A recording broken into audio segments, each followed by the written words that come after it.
Okay, so I'm sorry I could not start the recording.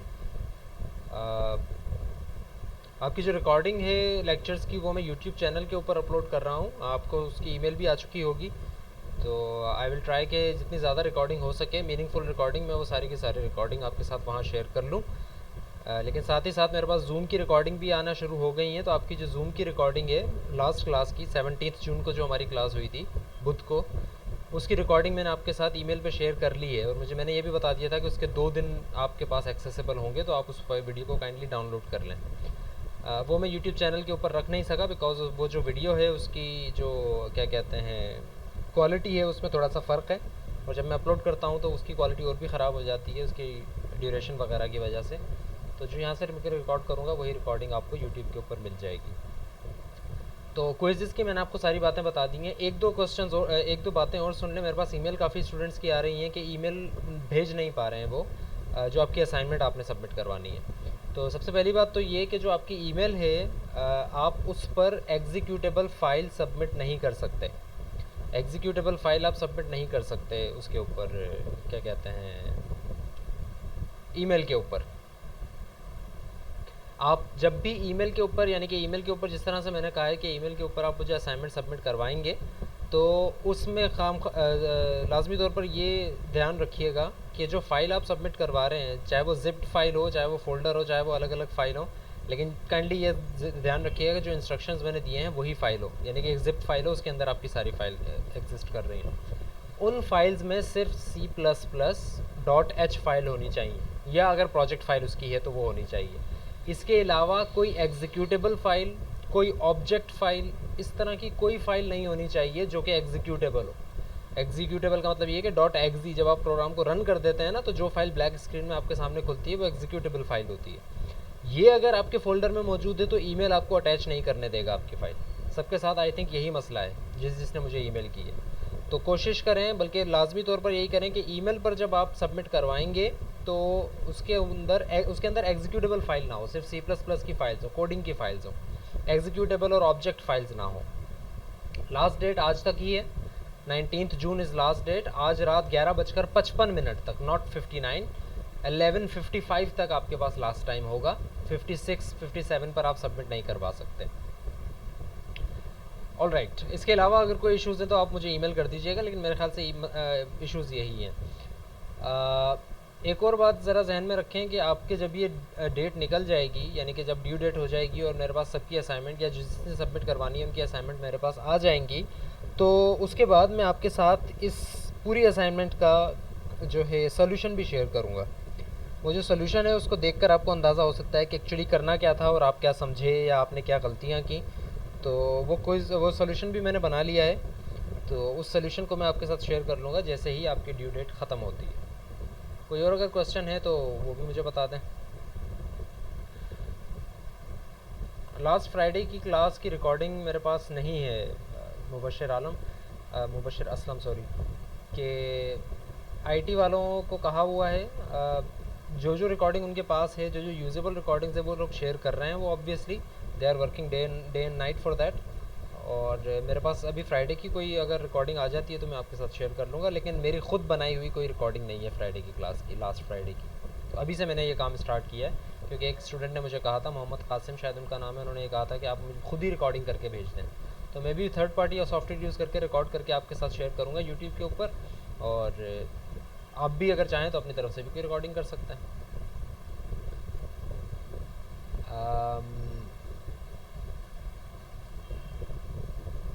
ठीक है, I am reading some question, इस जवाब देता हूँ।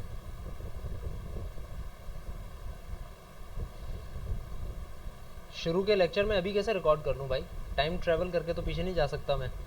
अब तो वो लेक्चर्स हो चुके हैं और उनकी कोई रिकॉर्डिंग नहीं है, अगर है भी तो वो मेरे पास नहीं है। तो मैं पिछले लेक्चर्स की गारंटी नहीं लेता, अगले लेक्चर्स के ऊपर मैं कोशिश कर रहा हूँ कि हर लेक्चर की रिकॉर्डिंग आपको इंशाल्लाह यूट्यूब के ऊपर मिलेगी। हाँ, तो इसी का फ़ायदा है ना, इसी का आप ये कह रहे हैं शहजाद खान कि लोड शेडिंग की वजह से पूरी क्लास नहीं ले पाता। आप लोड शेडिंग की वजह से नहीं ले पाते, कोई इंटरनेट की वजह से नहीं ले पाता, तो इसी का सोल्यूशन ये मैंने रखा है कि मैं सोल्यूशन जो क्लास है उसको रिकॉर्ड करके यूट्यूब के ऊपर भी रख रहा हूँ। तो आपको चैनल के ऊपर सारी रिकॉर्डिंग्स आज के बाद की क्लासेस की सारी मिल जाएंगी। ईमेल का रिस्पांस मैंने नहीं दिया। उस्मान, क्या क्वेश्चन था आपका? काइंडली अगर आप मुझसे अभी यहाँ पर पूछ रहे हैं तो मैं अभी बता दूँ। आई एम ट्राइंग कि मैं सबको रिप्लाई कर दूँ, बट हो सकता है मिस हो गई हो आपकी email.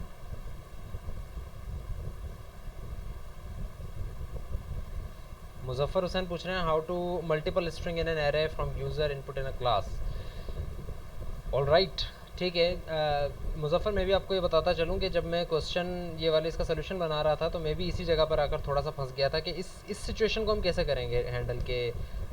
Multiple string in an array input आप क्लास ले रहे हैं। आई थिंक ये इशू आपको तब आया होगा जब आप number of kinds of businesses जो है उसको आप ऐड कर रहे होगे कि भाई एक काइंड ऑफ बिजनेस चला रही है एक दुकान, उसके साथ एक और भी ऐड हो गई, उसके साथ एक और भी ऐड हो गई, फिर उसमें से ढूंढ के हमने एक निकालनी है। तो वो हम कैसे करेंगे? तो आई एम नॉट टेलिंग यू कि कैसे कर सकते हैं, बट मल्टीपल स्ट्रिंग्स आप एरे में इस तरह से सेव कर सकते हैं कि आप स्ट्रिंग टाइप का एक एरे बना लें। स्ट्रिंग टाइप का जिस तरह से आप एक वेरिएबल बनाते हैं स्ट्रिंग str, इसी तरह str के आगे ब्रैकेट लगा के 10 लिख दें तो इसका मतलब ये होगा कि 10 स्ट्रिंग्स बन गई एक साथ। तो आप उसको 1 बाय 1 जो है इनपुट ले सकते हैं लूप लगा के। कुछ हो सकता है कि ऐसे वेरिएबल्स का भी आपको इस्तेमाल करना पड़े, सहारा लेना पड़े जो वेरिएबल्स मैंने आपको नहीं बताए। ये बात भी ज़रा जहन में रखें असाइनमेंट बनाते हुए, ये बात आपके जहन में होनी चाहिए थी, लेकिन फिर भी मैं एक्सप्लिसिटली बता रहा हूँ कि कुछ सिचुएशंस ऐसी भी आ सकती हैं कि मैंने तो आपको कहा है कि आप सिर्फ XYZ बनाएं। फॉर एग्जांपल मैंने कहा था कि भाई प्रोप्राइटर नेम बनाएं और बिजनेस काइंड बनाएं, इस तरह के आप वेरिएबल्स बनाएं। लेकिन ऐसा भी हो सकता है कि उन सब के अलावा भी आपको कोई वेरिएबल बनाना पड़े। आई एम जस्ट सेइंग, ऐसा लाजमी नहीं है कि ऐसा होगा, राइट? हो सकता है आप किसी और सोल्यूशन से कर लें, आपको ज़रूरत ना पड़े। लेकिन ऐसा भी हो सकता है कि आप उन 4 या 5 डाटा मेंबर्स जो कि मैंने बताया उसके अलावा भी आपको एक बनाना पड़े अपने कोड को बेहतर बनाने के लिए, राइट? तो इट्स नॉट लिमिटेड कि आपको जो मैंने बताया है सिर्फ आप वही बनाएंगे, उसके अलावा कोई नहीं बनाएंगे।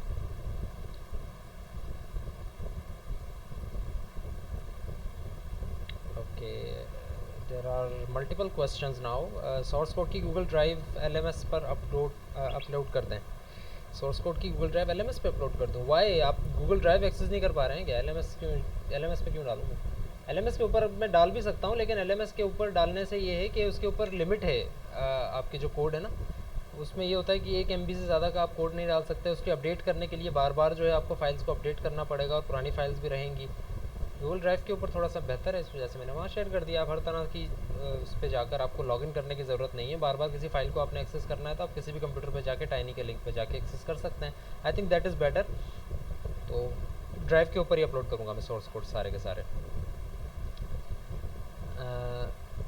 एक ही प्रोजेक्ट में 3 फाइल्स कंप्रेस करनी है, इसका मतलब ये है कि एक ही फोल्डर बना हुआ होगा। जिस तरह आप अगर स्क्रीन पर देखो तो जिस तरह से ये एक फ़ोल्डर है, राइट? ये 2 एक फ़ोल्डर है, या ये माई प्रोजेक्ट AB जून 18 ये एक फ़ोल्डर है।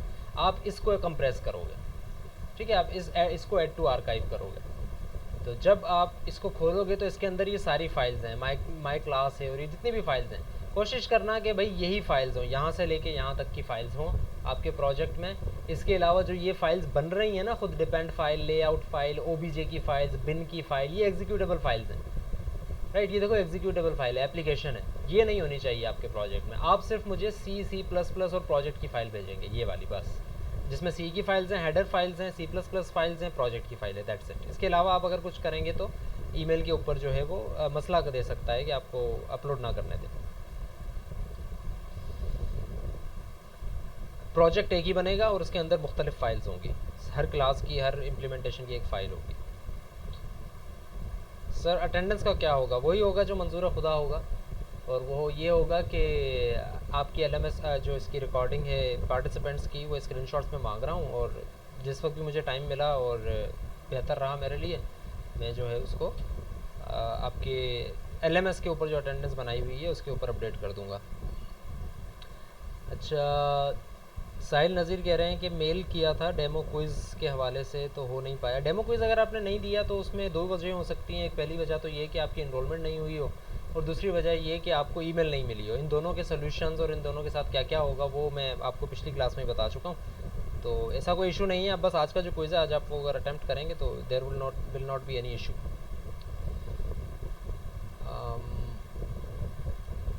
वेट अ मिनट, क्या कह रहा हूँ? बाहर जो लटक रहे हैं उनमें से ले लो। ओके, सो मुझे उस्मान ने कोई स्क्रीन कैप्चर भेजा है, I am trying to see कि उसको क्या इशू आ रहा है। अच्छा, आपने मुझे स्क्रीनशॉट भेजा है उस्मान, और मुझे सवाल नज़र नहीं आ रहा है कोई। ईमेल पर काइंडली मुझे ये चीज़ें भेज दें, मैं ईमेल पे देख लूँगा। थोड़ा मुझे इस पर ध्यान लगाना पड़ेगा, इसलिए मैं क्लास का टाइम डिस्टर्ब नहीं करवाना चाह रहा। Okay, next question is from Shahzad Khan के बिल्डिंग वाली क्लास में फ़्लोर्स के लिए मेथड यूज़ कर सकते हैं, जैसे कि 6 फ्लोर है तो हर फ्लोर के लिए अलग अलग मेथड। नहीं, आप ऐसा नहीं कर सकते। That's a good question. ऐसा भी आपके जहन में आ सकता है कि हर किसी के लिए अलग फंक्शन बना लें, बट अगर आपने हर फ्लोर के लिए अलग फंक्शन बनाना है तो फिर फंक्शन का मकसद ही बहुत हो जाता है। फंक्शन का मकसद ही ये है कि you have to reuse a block of code as many times as you want. तो अगर मुझे 7वां फ्लोर बनाना है, कोई ऐसी क्लास है, कोई ऐसी बिल्डिंग है जिसमें 7 फ्लोर्स हैं, तो उसके लिए क्या मैं एक फ़ंक्शन दोबारा जाके कोड में अलग लिखूँगा? तो ऐसा नहीं होना चाहिए। आपकी क्लास रीयूजेबल होनी चाहिए। मैं सिर्फ +1 करूँ, यानी कि एक फ्लोर ऐड करूँ फॉर एग्जांपल कहीं पे, या कोई ऐसी बिल्डिंग बनाऊँ जिसमें एक फ्लोर ज़्यादा है, तो उसके लिए मुझे अलग से फंक्शन दोबारा ना लिखना पड़े। Same goes for reduction. अगर main gate teach floor room में आर्गुमेंट में एरे के लिए तो एरर आ रहा है, और अगर नहीं लगा रहे तो गार्बेज वैल्यू दे रहा है। I couldn't understand Usman your question. आपके पास बहुत सारे स्क्रीनशॉट्स भी हैं और आपका एलाबोरेट क्वेश्चन है, तो काइंडली मुझे ईमेल पे रब्ता करें, मैं आपको वहाँ पर जवाब दूंगा। सॉरी, मैं इस क्लास में इतना बहुत ज़्यादा फोकस करना पड़ेगा मुझे आपके इशू के लिए। अली अकबर कह रहे हैं कि actually he is added in WhatsApp group so he is facing difficulties. ठीक है, इस जुमले का मतलब मुझे नहीं पता, and I don't know what this question means and I will not respond to it. Can we upload assignment on LMS from which option? आपको जो असाइनमेंट दिख रही है ना LMS के ऊपर, आप वहीं पर जाकर उसको सबमिट करवाएंगे। LMS पे ऊपर असाइनमेंट का एक ऑप्शन बना हुआ है, लास्ट वीक के उसमें बना हुआ है आई थिंक। उस पर आप क्लिक करेंगे, आपके पास ऑप्शन आ जाएगा ऐड सबमिशन। आप ऐड सबमिशन करेंगे, उसके अंदर जाकर आप फाइल ऐड करेंगे and that would be it. आपका मसला हल हो जाएगा। जो एक्स्ट्रा फाइल बनती है प्रोजेक्ट बनाते वक्त, मेक फाइल मेन ओ, वो नहीं भेज। यस, मैं यही कह रहा हूँ मोहम्मद शहबाज कि आपने .o .win .exe फाइल ये ना भेजें, सिर्फ .cpp फाइल .h और इस तरह की जो है वो। आज के क्विज़ स्टार्ट होगा लास्ट हाफ एन आवर में, यानी कि 3:30 पर स्टार्ट होगा और 3:50 पर ख़त्म हो जाएगा। आप उसमें से कोई भी 10 मिनट यूटिलाइज़ करके वो क्विज़ दे सकते हैं। कुछ और क्वेश्चंस भी हैं कि सर LMS पर अपलोड कर दिया फाइल, LMS पर भी एडिटिंग हो सकती है? यस, हो सकती है। जब तक आपका टाइम फिनिश नहीं होता तब तक आप उस फाइल को जो आपने सबमिट करवाई है उसको आप अपडेट कर सकते हैं, यानी कि अपनी पुरानी फाइल को डिलीट करके नई फाइल अपलोड करते हैं, ऐसा आप कर सकते हैं। Okay, so this is the whole stream of questions जो कि मेरे पास थे। अब मेरे पास 15 से 20 मिनट हैं, हम थोड़ी सी डिस्कस कर लेते हैं चीज़ें क्लास की जो हमने एक्चुअली पढ़ना है, उसके बाद फिर हम क्विज़ स्टार्ट कर देंगे। तो इफ़ आई रिमेंबर करेक्टली तो हम, बल्कि ये आपकी क्लास का ही लास्ट कोड है, इसमें हमारे पास teacher.h teacher.cpp है। हम फ्रेंड फंक्शन बना चुके थे, हम फ्रेंड फंक्शन को कॉल कर चुके थे, और ये हमने फ्रेंड फंक्शन को कॉल किया है। इसके अंदर हमने एक आर्गुमेंट भी भेजा है obj pf टाइप का, यानी कि सब्जेक्ट टाइप का हमने एक आर्गुमेंट भेजा था। उन सब चीज़ों को हम अब रिपीट नहीं कर रहे। अब हम चलते हैं नेक्स्ट चीज़ के ऊपर, and that is this pointer.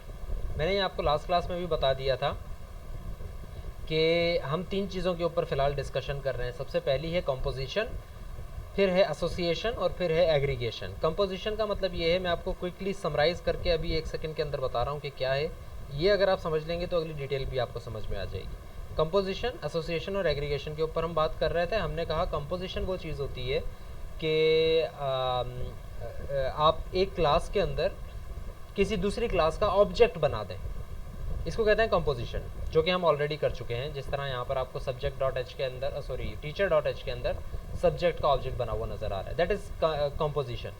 दूसरी चीज़ हमने कही एसोसिएशन। एसोसिएशन का मतलब ये है कि 2 इंडिपेंडेंट क्लासेस, यानी कि 2 बिल्कुल एक्सक्लूसिव बनी हुई क्लासेस, जिस तरह से एक क्लास हो गई भाई टीचर की, एक क्लास हो गई स्टूडेंट की, ये दोनों अलग अलग हैं, इन दोनों के अलग अलग डाटा मेंबर्स होंगे, अलग अलग इनके ऑब्जेक्ट्स बनेंगे। लेकिन अगर कोई एक ऐसी क्लास आ जाती है, कोई और तीसरी क्लास, फॉर एग्जांपल कोर्स की क्लास आ जाती है, और उस कोर्स की क्लास के अंदर टीचर और स्टूडेंट दोनों की क्लास का पॉइंटर बना हुआ है, तो इस फिनोमेना को हम कहेंगे कि these 2 classes are now associated with, student and teacher की क्लास अब एसोसिएट हो जाएगी उस एक कोर्स की क्लास से।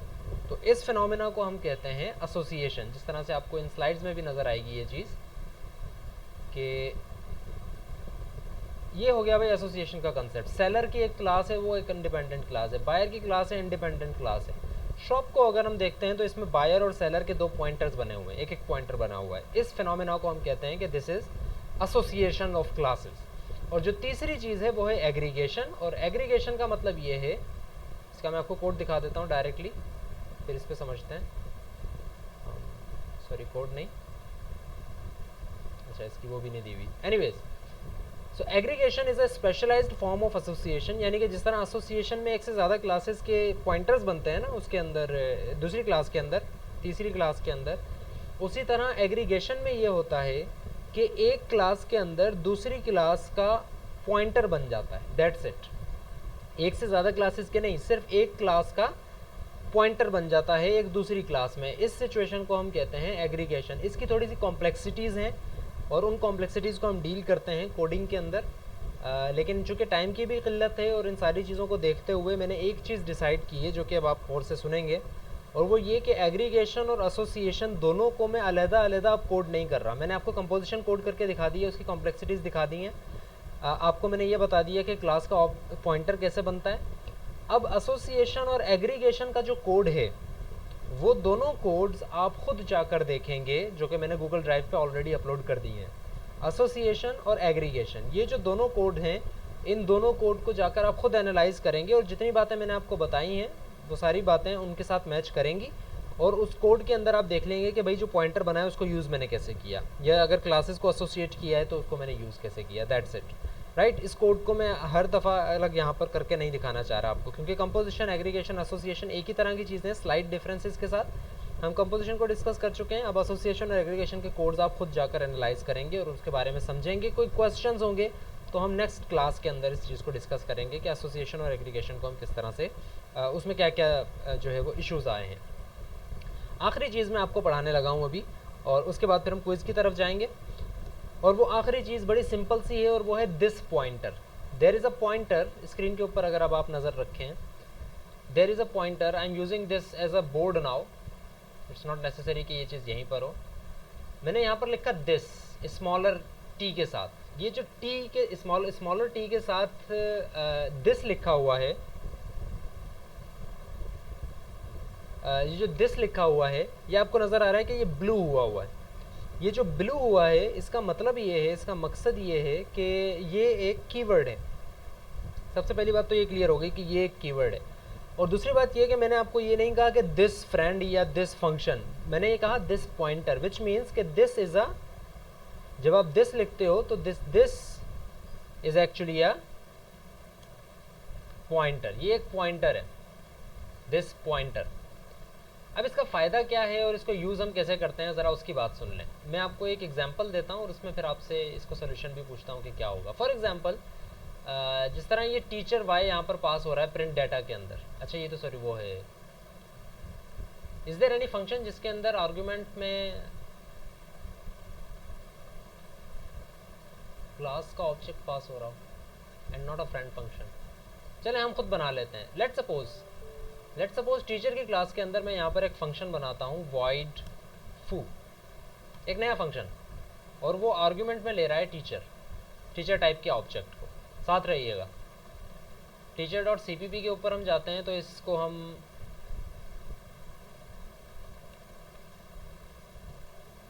It's return type was void and function name was foo, और इसके अंदर आर्गुमेंट में एक टीचर टाइप का ऑब्जेक्ट आ रहा था, इसको arg कर देते हैं। फॉर एग्जाम्पल टीचर के अंदर यू कैन सी कि यहाँ पर एक टीचर आईडी है। लेट्स सपोज मैं कहता हूँ टीचर आईडी इक्वल्स टू 9, कोई भी एक वैल्यू मैं असाइन कर रहा हूँ, teacher ID equals to 9।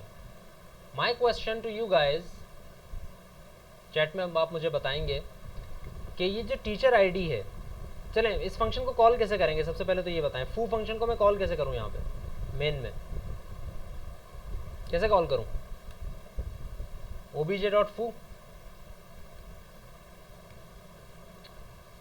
Let's suppose मैं एक और ऑब्जेक्ट बनाता हूँ टीचर की क्लास का, obj2, राइट। चलें ऐसे डिफ़ॉल्ट कंस्ट्रक्टर से ही बना लेते हैं। इसकी फंक्शन कॉलिंग देखें सही है या नहीं। सबसे पहली बात तो ये कि ये एक मेंबर फंक्शन है, इस वजह से आपको इसको एक ऑब्जेक्ट के थ्रू कॉल करना पड़ेगा। मैंने ओबीजे के थ्रू कॉल कर लिया, ओके। दूसरी बात ये कि इसमें आर्ग्यूमेंट टीचर की तरह का जाना चाहिए, टीचर टाइप का एक आर्ग्यूमेंट जाना चाहिए इसमें। तो मैंने टीचर टाइप का आर्ग्यूमेंट भी दे दिया इसमें, obj2 is a teacher type variable. जब मैंने ये कर दिया तो अब आप मुझे ये बताएं, मैं इसको कॉपी पेस्ट करके वहाँ पे कमेंट में रख रहा हूँ ताकि हमें याद रहे कि ये हमने कॉलिंग किस तरह से की है। ये है इस फंक्शन की कॉलिंग मेन में। टेल मी कि जब टीचर आईडी इक्वल टू 9 किया मैंने, ओबीजे की टीचर आईडी चेंज होगी या obj2 की?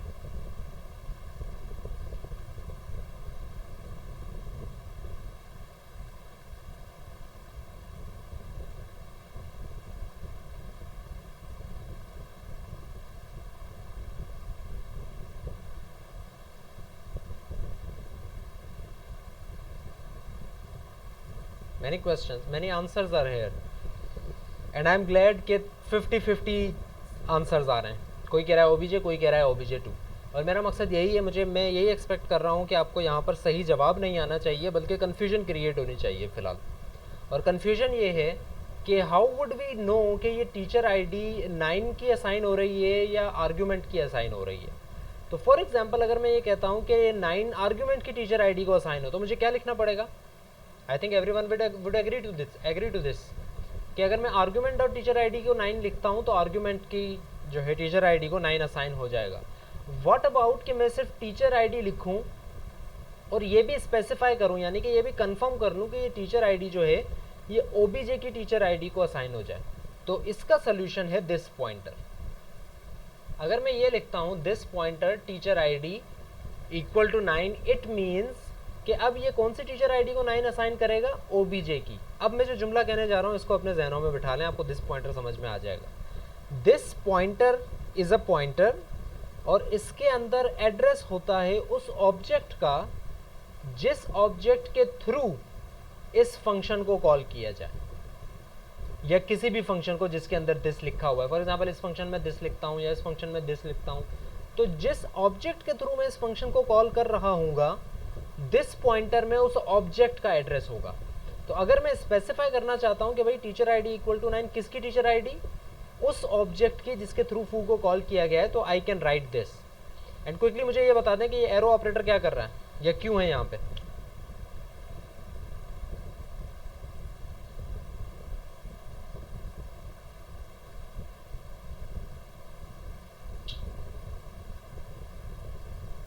आई am not receiving any answers. Arrow link कर रहा है फॉर डायरेक्शन, ओके। और कुछ?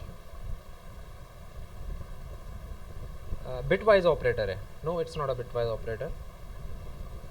Anyone else? I am surprised क्यों नहीं आ रहा सही जवाब। पॉइंटर को what? The correct answer is कि because this is a pointer, इसलिए इसके साथ आप डॉट नहीं लगा सकते, वरना तो हर चीज़ के साथ आप डॉट लगाते हैं ना। आपने वाई के साथ डॉट लगाया। अगर मुझे आर्ग्यूमेंट की टीचर आईडी को असाइन करना होता तो मैं क्या लिख रहा था? ARG dot. तो दिस के साथ मैं डॉट क्यों नहीं लिखा? इस वजह से क्योंकि दिस ऑब्जेक्ट नहीं है, दिस एक पॉइंटर है, और उस पॉइंटर के अंदर किसका एड्रेस है? जिसके थ्रू इस फंक्शन को कॉल किया गया, ओबीजे को। तो it's a pointer, that's why I am using the pointer reference operator rather than the direct reference operator which is the dot operator. मैं उसकी जगह पर पॉइंटर का ऑब्जेक्ट यूज़ कर रहा हूँ। So this is all about this pointer. Association aggregation को आप खुद समझेंगे, क्वेश्चंस होंगे तो आप नेक्स्ट क्लास में करेंगे। और इसके अलावा आई थिंक कोई क्वेश्चन अब अराइज नहीं होना चाहिए। 2 से 3 मिनट बाद आपका क्विज स्टार्ट हो जाएगा। If there is any question जो कि अभी आप पूछ सकें या पूछना चाह रहे हैं, जो 2-3 मिनट में मैं जवाब दे सकूँ, तो you have the forum. Write करके मुझसे ओपन करवा लें या लिखवा लें, या फिर रेज हैंड करके माइक ओपन करवा लें। 3:30 बजे आपका क्विज स्टार्ट होगा। The quiz has 7 questions. 7 questions हैं क्विज में, 10 नहीं है। कंफ्यूज नहीं हो जाना वहाँ जाके। Any question, any query?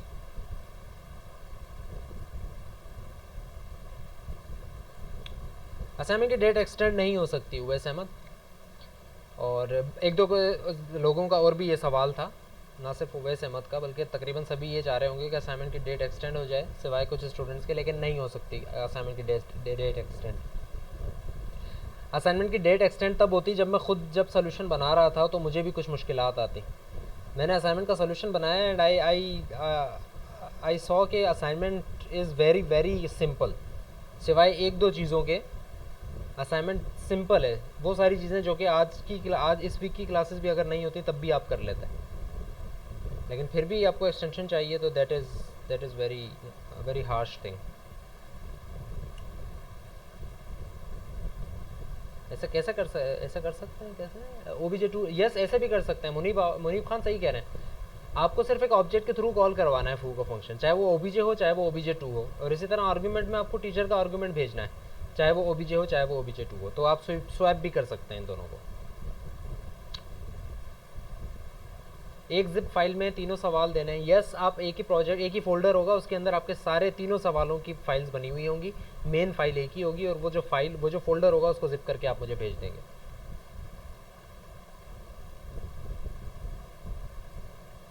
एक ही फाइल में काम नहीं करें, मैंने इसके ऊपर लिखा हुआ भी है आपकी फाइल उसके अंदर असाइनमेंट के प्रॉब्लम सेट में कि आपने तीनों अलग अलग फाइल्स बनानी है हर एक क्लास के लिए।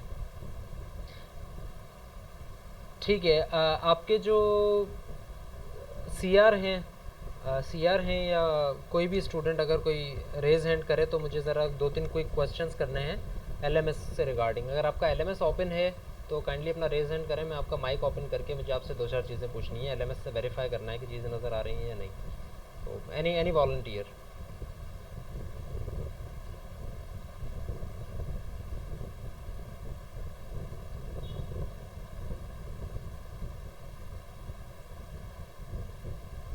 जो मैंने टॉपिक्स पढ़ाए हैं पिछली क्लासेस के अंदर, वो सारे के सारे टॉपिक्स आपको कोऑर्डिनेशन डॉक्यूमेंट्स के फोल्डर में मिलेंगे। टाइनी वाले लिंक पर जाएं, कोऑर्डिनेशन डॉक्यूमेंट्स के फोल्डर में जाएं, उसमें आपकी कोर्स आउटलाइन रखी हुई है। उस कोर्स आउटलाइन के अंदर आपके सारे के सारे जो है टॉपिक्स लिखे हुए हैं वीक वाइज। तो जो टॉपिक आपने आज पढ़ा है ना, उस टॉपिक से पिछले कौन कौन से टॉपिक्स हुए हैं वो सब उससे पीछे लिखे हुए हैं। आप उस फाइल को अगर एक्सेस कर लेंगे तो आपको अंदाज़ा हो जाएगा कि हमने पिछले क्या क्या पढ़ लिया है और आगे हम क्या क्या पढ़ेंगे, ये भी पता लग जाएगा। सो नो वॉलंटियर है, ठीक है। फिर आई एम अज्यूमिंग कि आप सबको क्विज नज़र आ रहा है और कोई इशू नहीं है। Mohammad Moiz Khan wants to speak. Yes Moiz Khan, is there any question या मैं आपसे पूछूं? मोइज़ खान, वालेकुम अस्सलाम। क्विज आ गया है आपके सामने? आप पूछने का बोले थे ना? जी सर, LMS पे तो मेरा खुला हुआ है। ओके, क्विज आ गया सर क्विज? यस सर, आ गया। ओके, रिफ्रेश कर लें सब, क्विज आ गया होगा। आप सब क्विज जो है उसको अटेम्प्ट करें, अगर कोई मसला आ जाता है तो फिर बैकअप क्विज अटेम्प्ट करेंगे। You can start the quiz now and see you after 20 minutes. I will be here. अगर आपको क्वेश्चन पूछना चाहें क्विज के बाद तो उसको राइट करके पूछ सकते हैं मुझसे।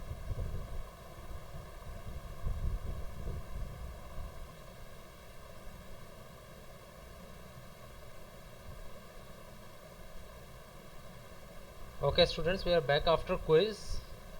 जो लोग बैकअप क्विज कर रहे हैं या कर चुके हैं उनके पास भी उतना ही टाइम है जितना टाइम जो है ओरिजिनल क्विज वालों के पास था। आई थिंक थोड़े से 3 से 4 मिनट का लीवे है उनके लिए, तो शायद वो अभी कर सकते हैं 55 तक या 53-54 तक। Nonetheless the quiz has ended. और अब कोई क्वेश्चंस वगैरह हैं किसी के तो वो मुझसे पूछ लें। नॉट रिगार्डिंग क्विज से रिलेटेड अभी फ़िलहाल क्वेश्चंस नहीं होंगे। आप सिर्फ मुझसे क्वेश्चंस पूछ सकते हैं कोई और अगर आपका क्वेश्चन आपके जहन में आ रहा है, क्योंकि जो नेक्स्ट टॉपिक हमने स्टार्ट करना है उससे पहले हमें थोड़ी सी ज़्यादा मेहनत करनी होगी। तो आई एम ट्राइंग कि वो टॉपिक हम नेक्स्ट क्लास में ही स्टार्ट करें। अभी तक हमने जितने भी टॉपिक्स पढ़ लिए हैं वो मैं चलें आपको यहाँ पे खोल के भी दिखा देता हूँ। कुछ स्टूडेंट्स पूछ रहे थे कौन कौन से टॉपिक्स हम पढ़ चुके हैं। सो ये कोऑर्डिनेशन डॉक्यूमेंट्स का आपके पास फोल्डर है, इसके अंदर ये कोर्स आउटलाइन। आवाज़ क्यों नहीं आ रही मेरी? I don't know what the issue is. The mic is at the same place. आवाज़ आ रही है मेरी बाकी स्टूडेंट्स तक? एक स्टूडेंट कह रहे हैं आवाज़ नहीं आ रही, बाकियों तक आ रही है या सबके पास ही मसला है? ओके ओके, इट्स 2-1, 3-1, 4-1, 4 स्टूडेंट्स कह रहे हैं आ रही है और एक ने कहा है कि नहीं आ रही, और मैंने थोड़ी सी चेंज भी की है पोजीशन, तो आई थिंक अब आ रही होगी आवाज़।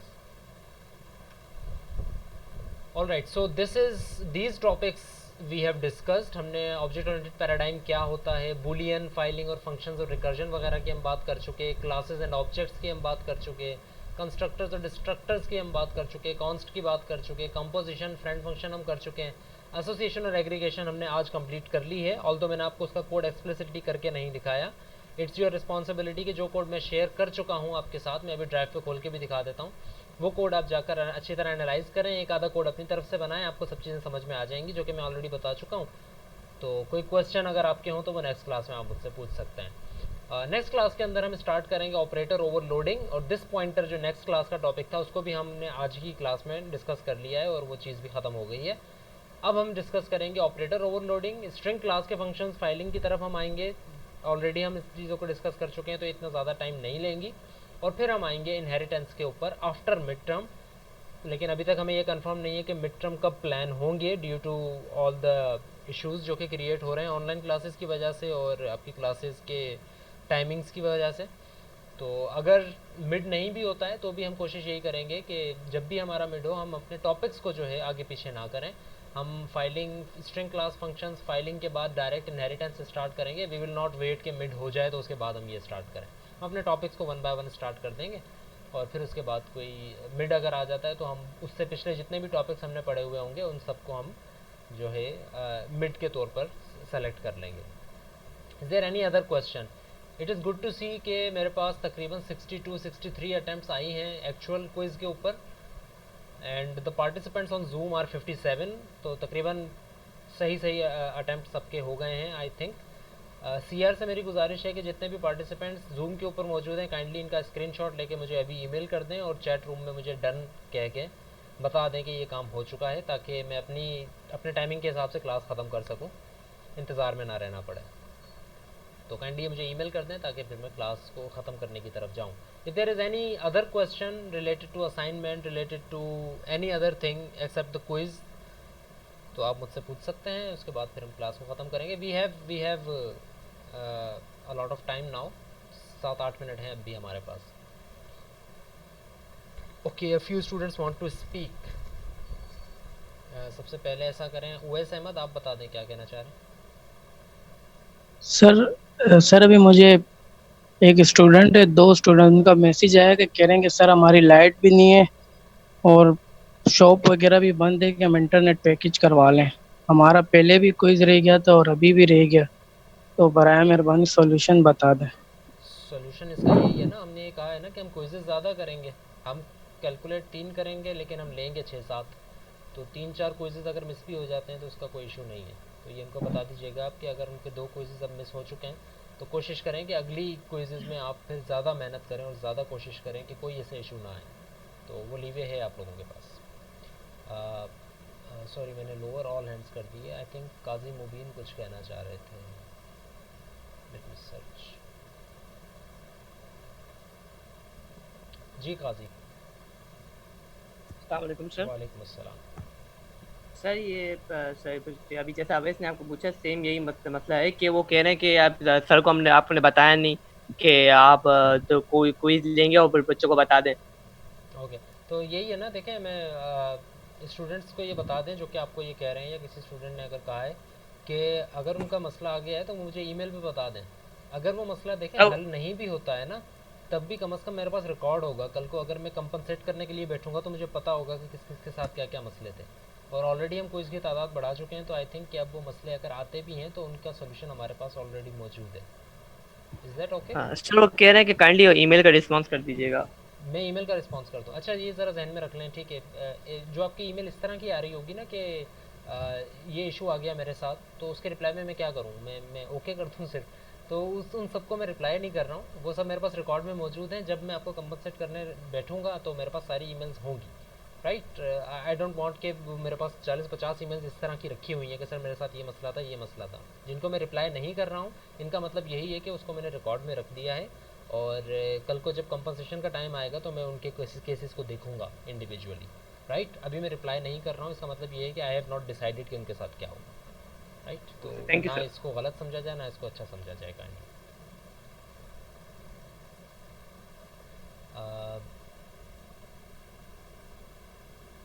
There are few question I am trying to prune के कौन से क्वेश्चन जवाब देने वाले हैं।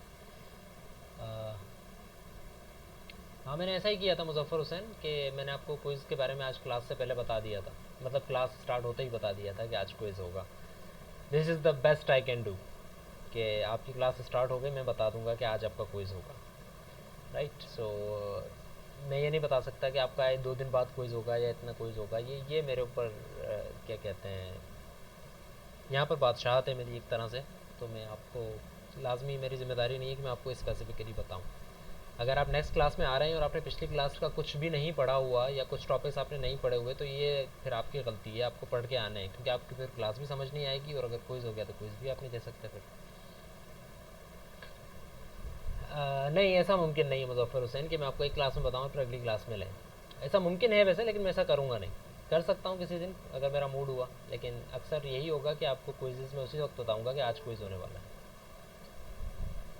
Any other thing, any other question, Curie?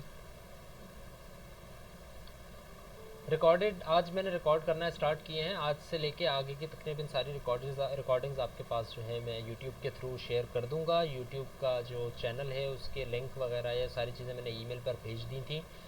अगर किसी के पास नहीं है तो काइंडली अपने क्लासमेट से पूछें, वो आपको लिंक सेंड कर देंगे। Shahzad Khan I am trying कि क्विज़ हर सेकंड वीक हो, लेकिन आई कांट गारंटी कि हर सेकंड वीक होगा, लेकिन ट्राइंग कि हर सेकंड वीक या हर थर्ड वीक हो जाए। Nakash Yunus wants to speak. Yes. Excuse sir, can you hear me? Yes. Sir आप एक्चुअल असाइनमेंट शेयर करेंगे आफ्टर सबमिशन, असाइनमेंट के बाद? असाइनमेंट के बाद में असाइनमेंट का सोल्यूशन की बात कर रहे हो? Yes sir. यस मैं सबमिट करूंगा। असाइनमेंट का सोल्यूशन मेरे पास बना हुआ है। आई एम जस्ट वेटिंग कि आप सबके असाइनमेंट आ जाएं, ड्यू डेट खत्म हो जाए तो फिर मैं असाइनमेंट का सोल्यूशन भी आप सबके साथ शेयर करूँगा। Thank you sir, thank no problem. Link kindly YouTube videos का शेयर कर लें। मैं कहाँ सेंड करूँ? मैं आपको ईमेल पे सेंड कर चुका हूँ। मैंने आपको ये भी कहा है कि स्टूडेंट्स शेयर कर लें। मेरे पास आई थिंक फर्स्ट वीडियो के तो व्यूज़ आ गए थे तकरीबन 130 के करीब, विच मीन्स के सबने एक्सेस, सबको एक पता लग गया था कि यूट्यूब के ऊपर वीडियोज़ अपलोड हो रही हैं। चलें एक ईमेल कर दें मुझे, जिसको अभी तक ईमेल लिंक नहीं मिला है वो मुझे एक ईमेल कर दें कि यूट्यूब लिंक रिक्वायर्ड। इस सब्जेक्ट के साथ मुझे ईमेल कर दें, मैं आपको रिप्लाई में जो है वो उसका लिंक भेज दूँगा। Anyone else? So I think the class is now dismissed. Email मुझे कर दें जो भी आपको चीज़ें चाहिए, लिंक वगैरह जो भी चाहिए, तो मैं कोशिश करूँगा उसका रिप्लाई कर दूँ। सी यू नेक्स्ट वीक इंशाल्लाह। Till then focus on your work, focus on your assignments and stay positive. अल्लाह हाफ़िज़।